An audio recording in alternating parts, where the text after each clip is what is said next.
Online class এ যেন আরেক নতুন তামাশা।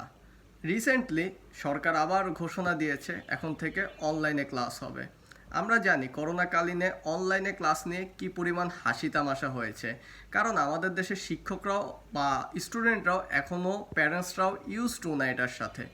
অথচ ডে বাই ডে আমাদের যত সব জগা খিচুড়ি নিয়ম আর সিস্টেম আমাদেরকে দিয়ে দেয়া হচ্ছে। আবার এখানে চিন্তা করেন, যাদের আয় অনেক কম এই লোকগুলো বা তাদের সন্তানদেরকে স্কুলে পাঠিয়েছে পড়ালেখা করাতে, অথচ এখন এই যে অনলাইন ক্লাসের জন্য যে ডিভাইস ল্যাপটপ কিংবা অন্যান্য আনুষঙ্গিক জিনিস কিনা লাগবে, এগুলার ব্যয় কি একবারও সরকার কিংবা শিক্ষক যারা আছে তারা দায় নিয়েছে? তাহলে এর দায় কে নিবে? গতকাল একজন গার্জিয়ান বলল তার নুন আনতে পান্তা ফুরায়, অথচ স্কুল তাকে চাপিয়ে দিয়েছে সন্তানের জন্য অনলাইন ক্লাস, যার জন্য একটা ল্যাপটপ প্রয়োজন। এখন এই গার্জিয়ান কিভাবে তার সন্তানকে শিক্ষা দিবে? আপনিই বলুন।